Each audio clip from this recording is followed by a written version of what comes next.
जब कभी भी जीवन में बहुत संकट आ जाए तो व्यक्ति को क्या करना चाहिए? जब कभी भी जीवन में अति संकट आ जाए उस परिस्थिति में व्यक्ति को क्या करना चाहिए? तो वहां श्लोक है, भगवान कहते हैं व्यक्ति को जितना हो सके दान करना चाहिए। सावधानी से सुनिएगा। हमारे शरीर में कोई रोग बना है और अगर उस व्यक्ति को या तो वमन नहीं होता या फिर किसी भी रूप में अंदर से मल निकले ना, तो व्यक्ति की मृत्यु की पूरी संभावना बन जाती है। व्यक्ति के अगर मलमूत्र और भीतर की वस्तु बाहर निकलने के रास्ते बंद हो जाए, कितनी भी दवाई दे दी जाए, डॉक्टर यही प्रयास करेगा कैसे भी करके इनका मल स्वच्छ होना चाहिए, नहीं तो ये मर जाएंगे। ठीक वैसे ही भगवान यहां पर उपदेश देते हैं यदुवंशियों को, और यदुवंशियों से कहते हैं देखो जीवन में अति संकट जब आती है तब क्या करना चाहिए? बोले जितना संग्रहित धन है उसको व्यय करना प्रारंभ करो, दान करो, पुण्य करो, यज्ञ करो, अनुष्ठान करो। व्यक्ति दान पुण्य यज्ञ अनुष्ठान कब करता है? जब सब कुछ व्यवस्थित है, कोई दिक्कत नहीं है, सब बढ़िया चल रहा है, एक नंबर चल रहा है बिजनेस, तब करें, कथा करा लो, यज्ञ कर लो, अनुष्ठान कर लो, ठीक है, तब भी करो। लेकिन यहां भगवान की वाणी है कि संकट जब जीवन में आवे तब प्रयास करो, जेब में जितना रखा उस समय और लगा कि बहुत बड़ा संकट आ गया, क्या करें? दान कर दो। अभी जेब में डालो, कितने हैं निकाल दो, कहीं से लाओ, कुछ दान पुण्य, इतना भी नहीं कि सब खत्म ही कर दो, पर कुछ दान करो। ठाकुर जी कहते हैं दान करते ही आप अनुभव करेंगे कि कुछ प्रतिशत जो आपका कष्ट है वो घटने लगेगा। क्यों? संग्रहित धन ही कष्ट का कारण बना है, और उसको जैसे ही आप दान करोगे ठीक हो जाता है। तो भगवान ने यदुवंशियों से कहा कि आप सब लोग सोमनाथ चलो, और सोमनाथ में जाकर के हम लोग यज्ञ करेंगे, दान करेंगे, और वहां सोमेश्वर महादेव से प्रार्थना करेंगे जिस प्रकार आपने चंद्रमा के शाप का हरण किया, यदुवंशियों के शाप का भी हरण करो। यदुवंशी सब खुश हो गए, वाह वाह वाह वाह वाह, चलो चलो चलो तैयारी करो। पर दूर बैठे उद्धव भगवान की ओर देख रहे थे, और भगवान की ओर देखते हुए कह रहे थे, बोले नाथ आप ये सब क्या कर रहे हैं? मैं सब समझ रहा हूं, क्यों? अरे द्वारिका में कितनी यदुवंशी हैं पता है? भगवान का कुल कितना बड़ा है?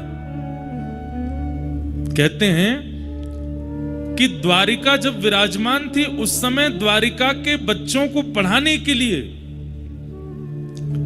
अनुमान लगाइएगा, 4 करोड़ अध्यापक हैं, और एक अध्यापक के नीचे 40 बच्चे पढ़ते हैं। अब बच्चों से हिसाब लगाओ कितने बच्चे हैं, कितने इनके माता पिता हैं, कितने इनके दादी दादा हैं, उससे अनुमान लगा लीजिए कि यदुवंश कितना बड़ा था। जो समुद्र में डूब चुकी द्वारिका वो छोटी नहीं थी, विशाल थी।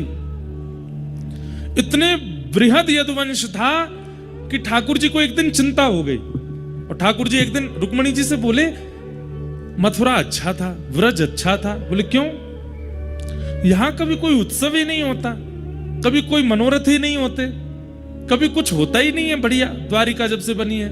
तब एक दिन वसुदेव जी ने कन्हैया से कही, बोले लाला हमारो यदुवंश इतना बड़ो है, कभी कोई की मृत्यु है जाए, कभी कोई को जन्म है जाए, कभी हम सूतकन में रहे, कभी हम सोवरन में रहे, कब पता चली सूतक दूर भयो तो सोवर है गए, सोवर भयो तो सूतक है गए। अरे 3 सूतक चल रहे हैं एक साथ, क्यों? इतना बड़ा परिवार है। भगवान बोले करता हूं इसका निधान, और भगवान ने सूतक, सोवर, पातक आदि सब लोगों को बुलाया, उनमें शाप भी आया, और सबसे भगवान ने कहा देखो तुम लोग किसके लिए बने हो? लोग किसके लिए बने हैं? मानवों के ऊपर चढ़ने के लिए बने। बोले मानवों के ऊपर ब्रह्मा ने बनाई हुई जो सृष्टि है वहां जाकर के आक्रमण करो। ये भूमि द्वारिका की ब्रह्मा ने नहीं बनाई, ये भूमि तो विश्वकर्मा ने बनाई है, इसलिए यहां आप आकर के विघ्न मत डालो। और उस दिन से द्वारिका में नियम बन गया, किसी की भी मृत्यु होती है, किसी का भी जन्म होता है तो मृत्यु जिस घर में होती उन लोगों को सेवा दी जाती है कि भाई तुम लोग 13 दिन का अपना सब कर्म करो, बाकी पूरे नगर में सूतक नहीं लगता, और बालक के जन्म होने पर सोवर नहीं लगता। और तब से द्वारिका में उत्सव प्रारंभ हो गए। लेकिन आज जब सब यदुवंशी आए कि शाप लग गया, यदुवंशी जब चले गए तो उद्धव ने यही बात भगवान को याद कराई। बोले आपने ही सबको बुला करके कहा था यहां पर कि ना सूतक लगेगा, ना पातक लगेगा, ना शाप लगेगा, ना आदि आदि। भगवान ने तुरंत उद्धव का मुंह बंद किया, चुप, बोलना नहीं है बात, कोई सुन ना ले। बताइए यदुवंशियों को शाप लगा है? ठाकुर जी बोले नहीं लगा। और आप इनको नाव दरिया पार करा करके सौराष्ट्र ले जाएंगे सोमनाथ, और वहां चरण रखते ही इनको शाप लग जाएगा। ठाकुर जी बोले हाँ, आप शाप लगवाने ले जा रहे हैं, इनको शाप मुक्त कराने नहीं लेके जा रहे हो। क्यों? भगवान बोले उद्धव बल, सुनिएगा इतनी सुंदर, मैं तो मतलब मुझे कभी कभी ये लग रहा है मैं श्रोता क्यों नहीं हूं, मैं वक्ता क्यों हूं, इतनी अच्छी वाणी है। ठाकुर जी क्या कह रहे हैं? उद्धव बल अगर पराधीन है तो वो वही बल राक्षस बन जाता है, इसलिए बल सदैव किसी के अधीन होना चाहिए। यदुवंशियों में बल है, पर ये धीरे धीरे धीरे धीरे सब पराधीन होते जा रहे हैं, ये मेरे अधीन नहीं है। और एक दिन ऐसा आएगा कि यदुवंशी अपने बल की पराधीनता से पूरी पृथ्वी का भक्षण कर लेंगे, क्योंकि मैं ईश्वर हूं इस बात का अभिमान करते हैं। इस बात की धन्यता नहीं है इनके अंदर कि हम भगवान के वंशज हैं। कितनी अच्छी बात कह रहे हैं ठाकुर जी कि बल चाहे बुद्धि का हो, बल चाहे धन का हो, बल चाहे शरीर का हो, बल चाहे विवेक का हो, वो सदा पराधीन होना चाहिए,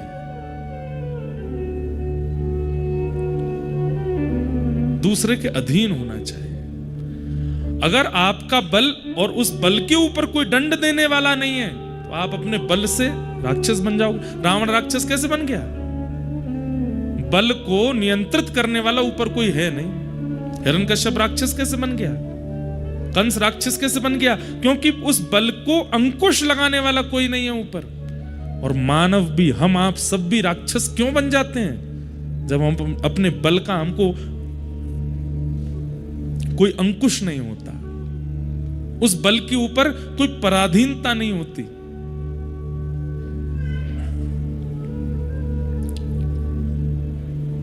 भगवान बोले इसलिए यदुवंशियों का नाश होना जरूरी है उद्धव, और मैं इन लोगों को लेके जाऊंगा, लेकिन तुम नहीं जाओगे। क्यों? मैं भी तो यदुवंशी हूं, मैं क्यों नहीं जाऊंगा? तो भगवान बोले उद्धव कोई तो एक रहना चाहिए ना, जो मेरी भक्ति का, मेरे भाव का, मेरे ज्ञान का, मेरे धर्म का आगे तक प्रचार कर सके। और फिर इसी विषय को ठाकुर जी यहां उद्धव के चित्त में विरक्ति आवे, भक्ति आवे, त्याग आवे। और वो कैसे आएगा? उद्धव यहां प्रश्न करता जा रहा है और ठाकुर जी उसको उत्तर देते जा रहे हैं। वही उद्धव कृष्ण संवाद है। अब हम चलते हैं, ये मध्य का भाग छोड़ दिया मैंने, जो उद्धव कृष्ण संवाद है। भूमिका प्रारंभ की बता दी कि उद्धव कृष्ण संवाद प्रारंभ कहां से होता है, कि उद्धव चरणों में बैठा है और चरणों में बैठ करके कह रहा है कि आप मुझे छोड़ करके क्यों जा रहे हैं, मुझे भी शाप क्यों नहीं लगवा रहे हैं, मेरा पूरा परिवार है, मैं भी यदुवंशी हूं, आप मेरे भाई हैं, ये सब मेरे चाचा ताऊ सब मेरे हैं, मुझे भी अपने साथ ले जाइए, मुझे अकेला क्यों छोड़ के जा रहे हैं। इसी ज्ञान का उपदेश देने के लिए ठाकुर जी अब यहाँ उद्धव को उद्धव गीता सुनाएंगे, और उद्धव धीरे धीरे प्रश्न करेंगे और ठाकुर जी उनको बताएंगे। अब चलते हैं इसके अंत में। अंत में क्या होगा? जैसे उद्धव का ज्ञान पक्ष पूर्ण हो जाएगा, भगवान उद्धव को आज्ञा करते हैं, क्या उद्धव अब मेरे जाते द्वारिका डूब जाएगी, तुम कहां जाओगे?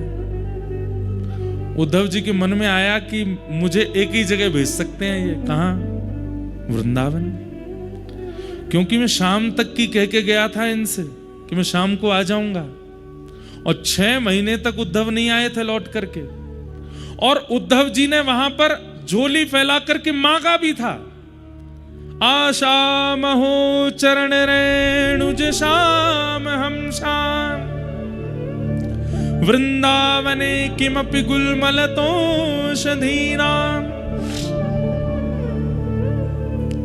उद्धव जी के मन में आ चुका है कि ये मुझे व्रज जाने को कहेंगे,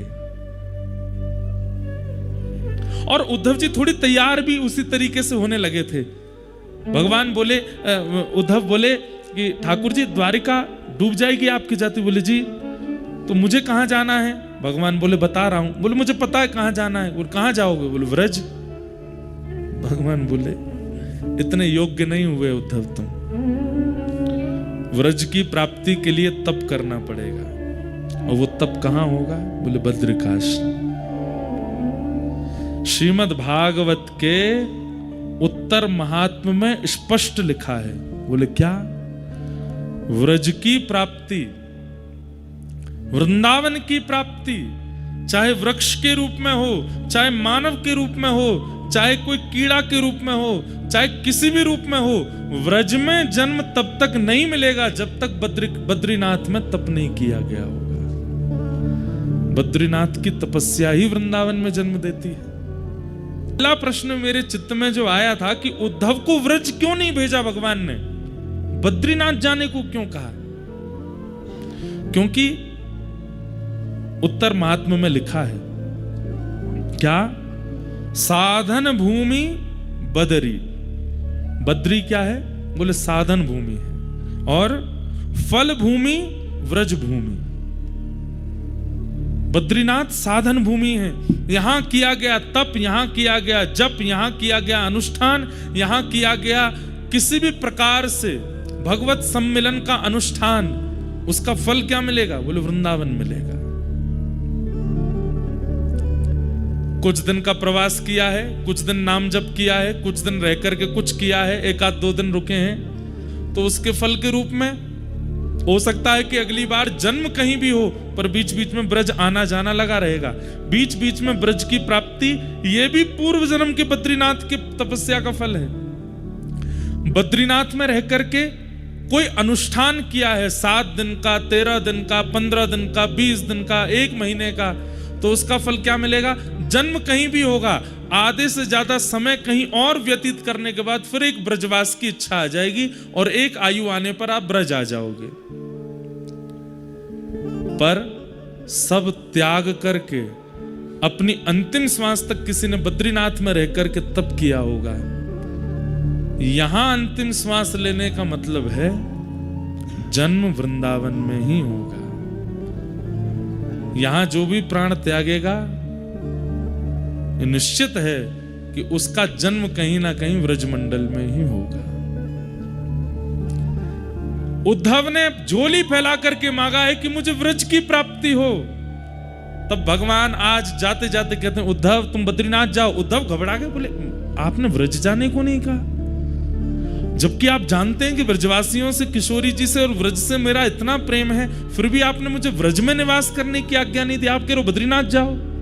तो भगवान प्रसन्न होकर के बोले व्रज ऐसे ही नहीं मिलेगा उद्धव, उसके लिए तुम्हें बद्रीनाथ में तप करना पड़ेगा, इसलिए तुम बद्रीनाथ जाओ। सोचिए,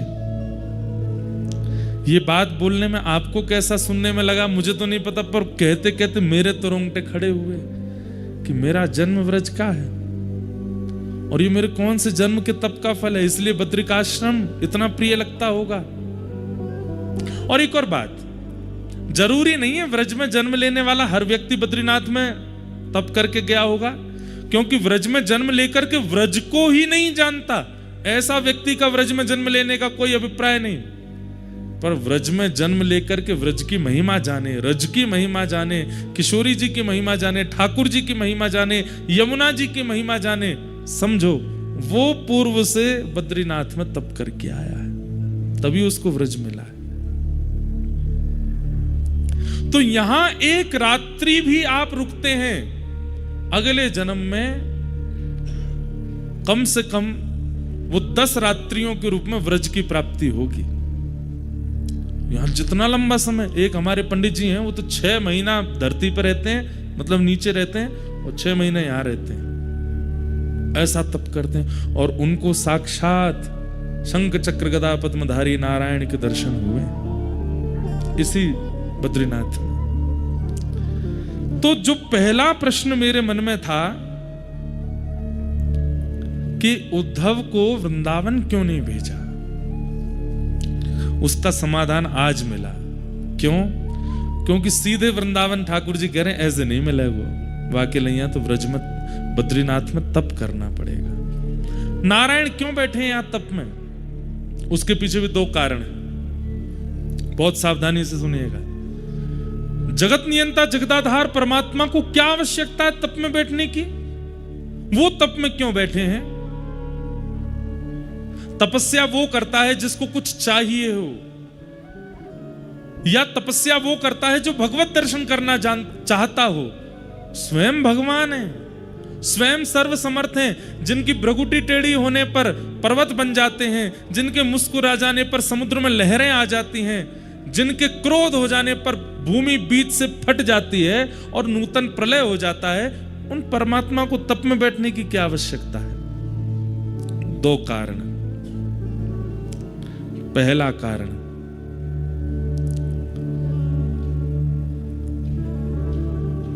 कर्म की पत्नी का नाम है तपस्या। क्या? कर्म की पत्नी का नाम क्या है? तपस्या। और कर्म और तपस्या के घर जन्म लेता है फल। कौन जन्म लेता है? फल। आपके और मेरे जीवन में ये तीनों नहीं हैं, केवल 2 हैं। कौन? कर्म और फल। तपस्या कहां है? और बिना तपस्या के फल का जन्म होगा नहीं। चाहे आप सतयुग में देख लीजिए, चाहे आप त्रेता में देख लीजिए, चाहे आप द्वापर में देख लीजिए, चाहे वो सामान्य मानव हो, ऋषि हो, राक्षस हो, सबको तप करना पड़ता है। हम क्यों नहीं करते? क्योंकि हम सबके नाम से तपस्या बद्रीनाथ भगवान कर रहे हैं।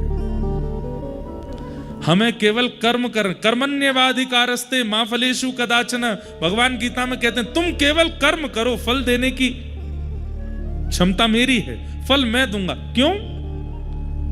क्योंकि कर्म की पत्नी तपस्या भगवान के पास है। प्राचीन काल में, अन्य युगों में बिना तपस्या किए कर्म का फल नहीं मिलता था, लेकिन कलिकाल में व्यक्ति कर्म करता और उसको फल की प्राप्ति हो जाती है। कैसे?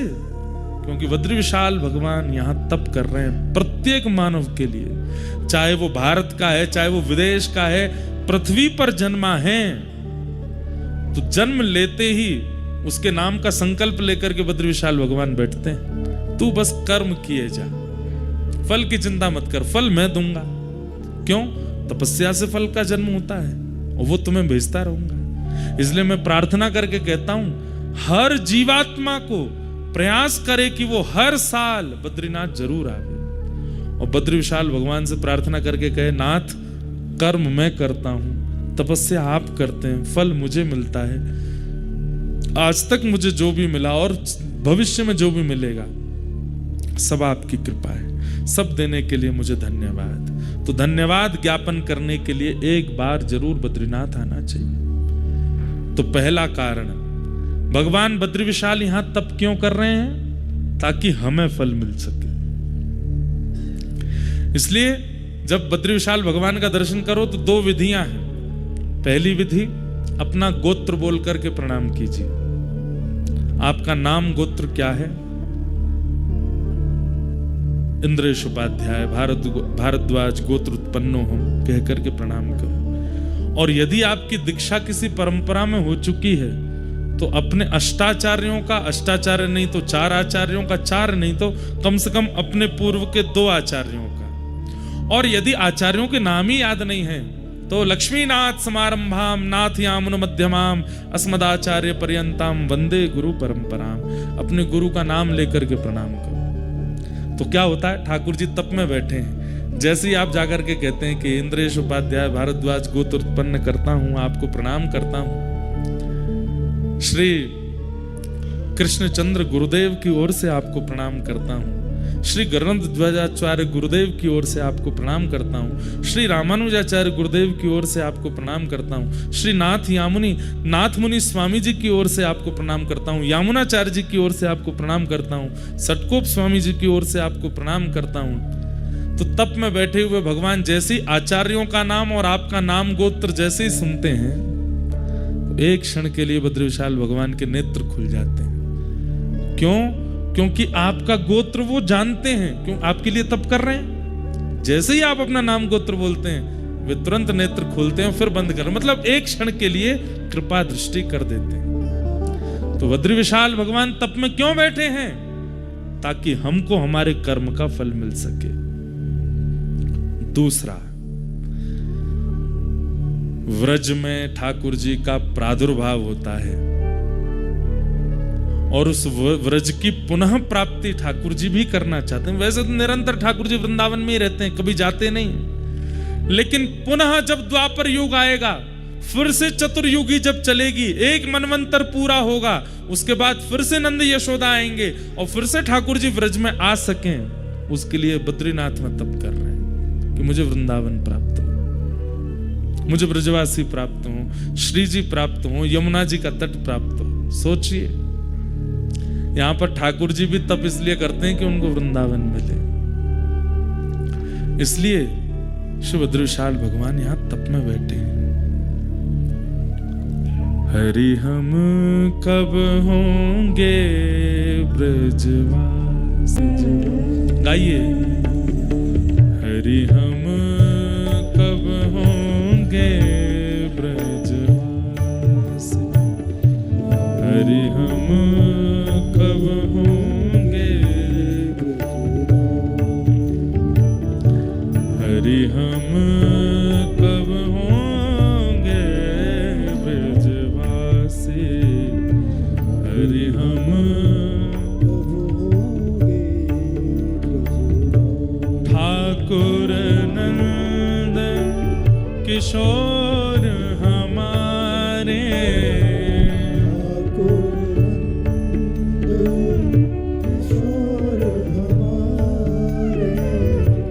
ठाकुर नंद किशोर हमारे, ठाकुर नंद किशोर हमारे, और ठकुरानी राधा से, ओ ठकुरानी, गाइए। हरि हम कब होंगे ब्रजवासी, हरि हम कब होंगे। ये पद तो नित्य बद्री विशाल भगवान के सामने गाने वाला है। नर नारायण पर्वत को सुनाते हुए इस पद का गायन करना है, क्योंकि यही भूमि, पिछली बार मेरी कथा हुई थी तो यहाँ के उस काल के धर्माधिकारी जी आए थे और उन्होंने इतनी सुंदर बात कही कि बीज लगता है बद्रीनाथ में, वृक्ष प्रकट होता है बद्रीनाथ में, लेकिन शाखाएं लंबी लंबी जाती हैं। कुछ द्वारिका की ओर गई, कुछ जगन्नाथपुरी की ओर गई, कुछ दक्षिण की ओर गई, लेकिन जिस शाखा में फल लगता है वो शाखा जाती है ब्रजमंडल की ओर, जिसमें फल लगता है, जिस फल में क्षुधा निवृत्ति की स्थिति भी है, रस भी है, स्वाद भी है, वो फल तो व्रज में जाकर के प्रकट होता है, पर उसका बीज बोया यहीं जाता है। बंधुओं, वृंदावन की पहचान पूरे विश्व को किसने कराई? श्रीमद् भागवत। और वो भागवत कहां प्रकट हुई? यहीं, बीज यहीं बोया गया था, लेकिन वो विशाल वृक्ष प्रकट होकर के डाल पहुंची कहां? वृंदावन में। भागवत के सबसे ज्यादा वक्ता कहां है? भागवत के सबसे ज्यादा वक्ता वृंदावन में, भागवत कथा सबसे ज्यादा वृंदावन में। श्रीमद् भागवत जी का पठन पाठन कराने वाले विद्यालय भी सारे वृंदावन में, जबकि भागवत जी का विद्यालय यहां होना चाहिए, ये जन्म स्थान है। नहीं, सब इंटरकनेक्टेड हैं। बद्रीनाथ का एक ही फल है कि वृंदावन की प्राप्ति होती है। इसलिए ये पद तो बद्रीविशाल भगवान के सामने गाना है। हरि हम कब होंगे ब्रजवासी, हरि हम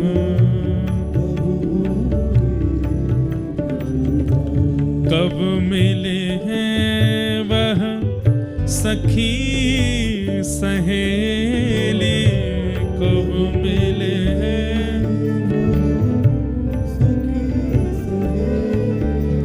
हो, कब मिले हैं वह सखी सहेली, कब मिले हैं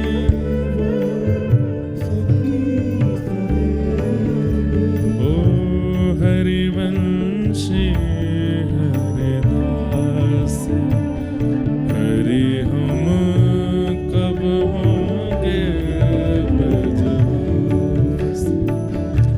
हरि हम कब होंगे, हाँ हरि हम। बोलो बद्रीविशाल भगवान की।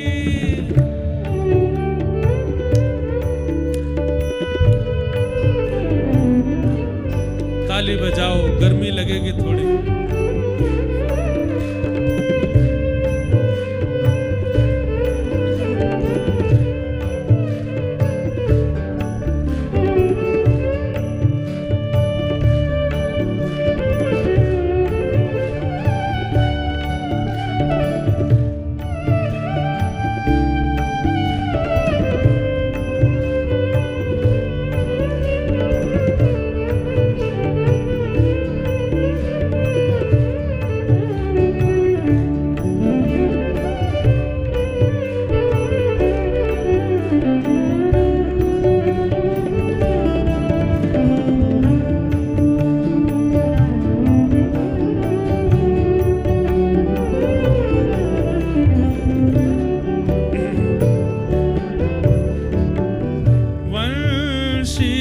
वट की शीतल छैया,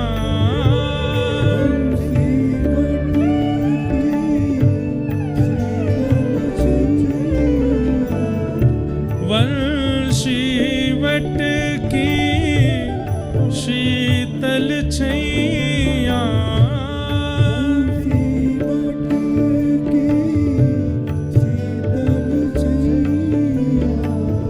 सुभग नदी यमुना सी, सुभग नदी वैभव करत लाल सा।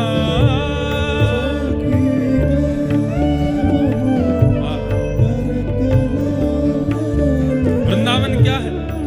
जिस वैभव के पीछे पूरा ब्रह्मांड भागता है, जिस संपत्ति के पीछे पूरा ब्रह्मांड भागता है, वो वैभव और संपत्ति भी वृंदावन की लालसा करते हैं कि अरे भैया करोड़पति बन गए, अब हमको जाके कहां ब्याह करोगे, वृंदावन में करो। इतनी संपत्ति, इतना वैभव आ गया है, कहां इसको खर्च करो, वृंदावन में जाकर कर दो। वैभव को भी इसकी लालसा रहती है, कहीं और मुझे खर्च ना करे मेरा स्वामी, इसको खर्च करने की इच्छा हो तो वृंदावन में करे।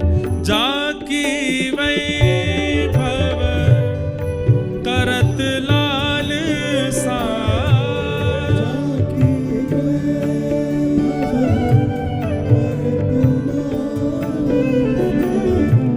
करमीत कमलासी, करमीत कमलासी, कब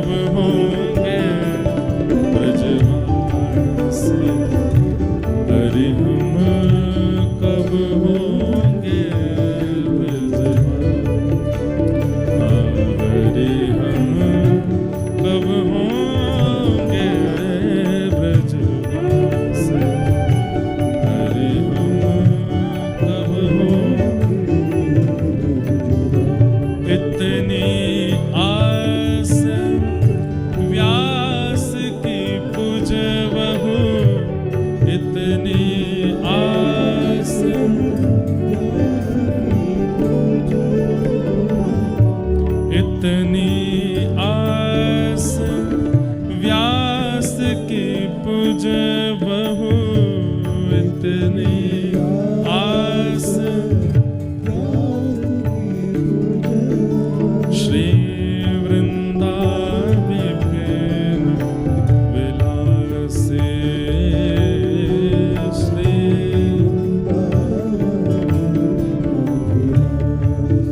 ओ हरि हम कब होंगे ब्रजवासी, हरि हम कब होंगे, ओ हरि हम कब होंगे ब्रजवासी, हरि हम कब होंगे, हरि हम कब होंगे ब्रजवासी, हरि हम कब होंगे। तो जाकी वैभव करत लालसा, कर मीत कमलासी, हरि हम कब होंगे ब्रजवासी। उस व्रज को प्रदान करने की क्षमता इस भूमि में है और केवल इसी भूमि में है। बाकी तो श्री जी की कृपा की अभिलाषा, श्री जी कृपा करें तो व्रज मिलेगो, व्रजवासी कृपा करें तो व्रज मिलेगो, लेकिन हम तो सब कर लेंगे जिससे भी मिले। और उसमें प्रथम यही है कि वृंदावन की प्राप्ति के लिए यहां तप करो। इन 6 दिनों में जितना हो सके तप की भावना से रहिएगा। यहां पे तप की भावना मतलब ज्यादा शारीरिक सुख समृद्धियों का विचार मत कीजिएगा, और वो तो है भी। यहां पर व्यक्ति कितनी भी सुख समृद्धि लिया फिर भी थोड़ा तो तप उससे हो ही जाएगा, कुछ नहीं तो नहाने तो जाएगा, तभी तप हो जाएगा। सोने के लिए व्यक्ति जैसे लेटता है कम से कम 20 मिनट तो उसको बिस्तर ही गर्म करने में लगते हैं, और इतने में ही जो पानी पिया था वो तैयार हो जाता है। 20 मिनट बाद होते अरे यार अब चलो, फिर गए, फिर लौट के आए, फिर 30 मिनट लगे और वॉशरूम होके लौट के आते, फिर तो जो कुकड़ी चलती है महाराज। तो क्योंकि ये तपस्या की भूमि है। तपस्या का मतलब क्या है? जहां शरीर की सारी सुख समृद्धियों का व्यक्ति, देखिए बंबई दिल्ली आदि में त्याग करना पड़ेगा, यहां अपने आप हो जाएगा। जो 4 रोटी नीचे खाते हैं उनकी 2 ही खवेगी यहां पे, यहां अपने आप ही 2 रोटी का ही मन होगा। जो पानी तो बहुत ही कम पीने को होता है। आज जिनकी करवा चौथ है माताएं, यहां तो सहज ही हो रहा होगा करवा चौथ। पानी की प्यास ही नहीं लगती। क्यों? अब जल इतना खर्चे ही नहीं होता है, पसीना ही नहीं आते, थकता ही नहीं व्यक्ति। लेकिन फिर भी दिक्कत तो हो ही रही होगी कई माताओं को, क्योंकि मौसम बहुत ठंडा है, सांस लेने में चलने फिरने में दिक्कत तो होती है। पर फिर भी ये तपस्या की भूमि है, यहां सुख का विचार नहीं करना। एक बात हम कहें, करिएगा अगर मन हो तो सुबह ब्रह्म मुहूर्त में यहां उठ जाइए और कम से कम डबल टोपा पहनिएगा, 2-2 हाथ में ग्लव्स और नीचे 5-6 जोड़ी जुराब और 3-4 जैकेट और सब डाल करके नर नारायण पर्वतों का दर्शन कीजिएगा। नित्य कीजिए, 1 दिन करो, 2 दिन करो, 3 दिन करो, कुछ अनुभव होगा। सप्त ऋषि भ्रमण करते रहते हैं यहां पर, कैसे कैसे आचार्य हैं, कैसे कैसे पूर्व संत हैं। कभी कभी आपको ऐसा लगेगा कि हमारी कदकाठी का व्यक्ति नहीं है, इतना ऊंचा व्यक्ति यहां कहां से घूम रहा है। घबराइएगा नहीं, उनको दिख जाए तो वो यहां भ्रमण करते हैं, निवास करते हैं। सब देवादिदेव महादेव भी यहां आते हैं। केदारनाथ में आरती होती है, उससे पहले यहां आकर के बद्री विशाल भगवान का दर्शन करते हैं, केदारेश्वर भगवान, फिर जाते हैं वहां आरती कराते हैं अपनी। तो ये भू वैकुंठ है, ये पृथ्वी नहीं है। यहां पर अनुभव हो सकता है ठाकुर जी का, इसलिए बहुत सावधानी से यहां कुछ कुछ अनुभव करने का प्रयास कीजिएगा। लेकिन ब्रह्मचर्य का पालन जो लोग नहीं करते, आचार विचार की शुद्धि नहीं रखते, उनको दर्शन होते भी नहीं है। वो तो बीमार और हो जाएंगे सुबह उठ गए जल्दी। तो इस भूमि का फल क्या है? व्रज भूमि। यहां किए गए तप का फल है व्रज की प्राप्ति। तो भगवान ने इसलिए उद्धव को व्रज नहीं भेजा। उद्धव को भगवान आज्ञा करते हैं कि तुम बद्रीनाथ जाओ, और बद्रीनाथ जाने से पूर्व बद्रीनाथ जाने वाली की स्थिति कैसी होती है, वो कैसा बने तब बद्रीनाथ जाए। एक प्रकार वही यहां पर भगवान उद्धव को समझा रहे हैं, वही उद्धव कृष्ण संवाद है। अगर मैं कह दूं तो कोई अतिशयोक्ति नहीं। उद्धव कृष्ण संवाद को यदि किसी व्यक्ति ने सुन लिया तो यह भी हो सकता है कि 6 दिन बाद उसका घर जाने का मन ना हो। एक और विषय आज सुबह जब मैं अध्ययन कर रहा था तो मेरे मन में आया। हमने सूरदास जी का प्रसंग सुना, मीराबाई का प्रसंग सुना, गोस्वामी तुलसीदास जी का प्रसंग सुना, भक्त चरित्र सुने। भक्त चरित्र सुनने के बाद हमने भक्तों की स्थिति का अनुभव किया, लेकिन उस भक्त स्थिति में जाया कैसे जाएगा वो स्वयं भगवान यहां बता रहे हैं उद्धव को। सूरदास कैसे बनोगे, मीराबाई कैसे बनोगे, कृष्णदास कैसे बनोगे, कुम्मनदास कैसे बनोगे, जिन जिन भक्तों का, नरसिंह मेहता कैसे बनोगे, गोस्वामी तुलसीदास कैसे बन सकते हो। उस स्थिति को सुना तो तुमने बहुत है, उस स्थिति का तुमने दर्शन और अनुभव तो बहुत कर लिया, पर उस स्थिति में आने के लिए आवश्यकताएं क्या क्या हैं वो यहां ठाकुर जी बताएंगे। वो उद्धव कृष्ण संवाद है। तो भगवान ने उद्धव को व्रज नहीं भेजा, बद्रीनाथ भेजा। उद्धव कौन है? उद्धव का प्रथम परिचय, वृष्णीनां प्रवरो मंत्री कृष्णस्य दयितस्सखा शिष्यो बृहस्पतिर साक्षात् उद्धवो बुद्धिसत्तमः। वृष्णीनां प्रवरो मंत्री, यदुवंशियों के प्रबल मंत्री हैं श्री उद्धव जी महाराज। कृष्णस्य दयित सखा, एक तो ये यदुवंशी भी हैं और भगवान के दयित सखा। दयित सखा मतलब प्राण प्रिय सखा हैं उद्धव। शिष्यो बृहस्पतिर साक्षात, बृहस्पति के शिष्य हैं। साक्षात विद्या, चलती फिरती विद्या, बृहस्पति उनके ये शिष्य हैं। उद्धवो बुद्धि सत्तम, बुद्धि में इतने प्रवीण हैं कि भगवान द्वारिका लीला में, जैसे एक चीज सुनिएगा, आप सब लोग हमारी कथा सुनने आते हैं, हम कथा सुना के जब जाएंगे तो अपनी माता जी को फोन करते हैं, उनसे पूछते कथा सुनी? हाँ सुनी।